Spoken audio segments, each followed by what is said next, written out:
I was really intrigued by the Sophia character. Just, I love the whole art aspect of it. I love how much she's passionate about art, and I loved how focused she was and driven to be successful at what she wanted. And I think that's really rare to find in young women, to know what you want in college. I have a younger sister, and I have a lot of younger sisters, and a lot of times it can be difficult channeling that passion.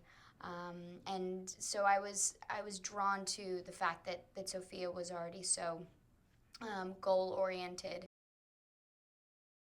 I tried to go to a few museums, and I also talked with a lot of the people who worked there, and just sort of watched them and how that they would talk about art. And I spoke with a consultant at University of Wilmington, University of North Carolina Wilmington, UNCW, I think it's called.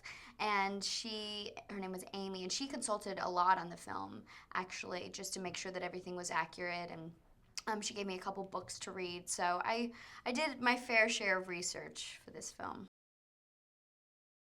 When Sophia first meets Luke, it's sort of by happenstance, but she's intrigued, absolutely intrigued by this world that she's never stepped foot in before, and it's the art of mastering the bull. I do believe that that's what kind of intrigues her initially, and then following, maybe it's his good looks, maybe it's his charm, or maybe it's just the conversation. They meet outside of the barn and they have a little talk, and he's kind of flirting with her, but I think she's intrigued by what he has to say and how he sees bull riding and how he sees the world, because she's never met someone quite like this before. The qualities that I'm drawn to about Luke Collins, and hopefully the audience will be drawn to as well, would be the qualities that you wouldn't expect him to have. Of course he's, a guy's guy, and he's manly, and he's, gorgeous, but he's also vulnerable, and he's weak, and he's sweet, and he's emotional, and he's shy, and he gets scared, and he's funny. And we just finished filming the date scene a couple of days ago, and just to see all the different colors that he brought to those scenes, it's going to be really special. I think it's going to make people love him even more. Well, you can't tell him this. If I say good things, you can't tell him, because he'll give me crap for the rest of my life. But I really have enjoyed working with him. He's such a sweetheart, and he's such a love. Like, he has such great energy. He comes in the hair and makeup trailer every morning. Good morning, good morning. Takes his shirt off. Hello. But he's a really genuine guy if you just get the opportunity to know him. And I've been so lucky to do so. But not a lot of people get to see the Scott that I see, and it's been fun giving him a hard time all the time. And he takes it. He has tons of sisters, and he always says that, like, keep it coming, keep it coming. I'm used to this. Working with Alan, it was a little unexpected. I mean, I've worked with, some established actors before, and a lot of times people are just trying to live their life and work. You don't want to get to know every single person, because it'll be heartbreaking when you have to leave them every 5 minutes. So I didn't expect much. Just I wanted to build a good enough bond to make it read on camera. And man, did he give me more than I ever expected. He's such a kind and generous human and actor.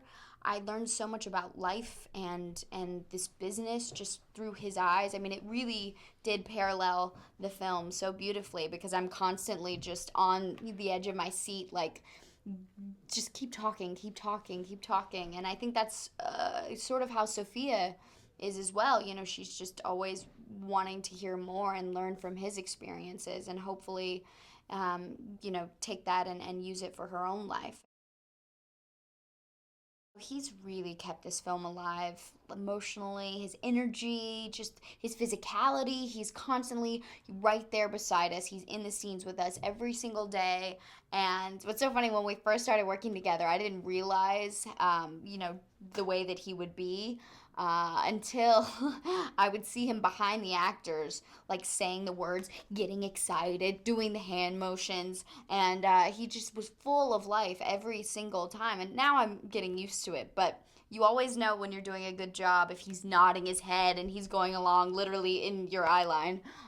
Or there'll be times where he's like mm, and he's like waving his hands. You know, he just needs help. It's not going the way he wants. So he's great to read. You always know what's happening, and I trust him. I trust him so immensely. I feel like he's gonna make such a great film, and I'm so happy to be a part of it. He works so hard.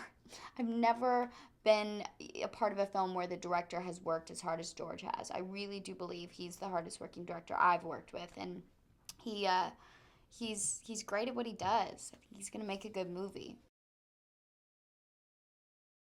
This whole film, I mean, the longest ride, the big theme that we always talk about is sacrifice and what you will do to sacrifice for someone if you love them enough. And I think that goes with any relationship. You know, it's difficult to get along with people when you have your own goals and you have your own ideas about what life should be. But it is about sacrifice. It is about, you know, learning and trying to find some balance in it all. And so Sophia and Luke both have to sacrifice if they want to make it work. And it's about if they want to or not. Because you're young. When you're young, you don't want to give it all up. You want to have it all. It's such a grand film. I mean, there's so many different storylines and so many different.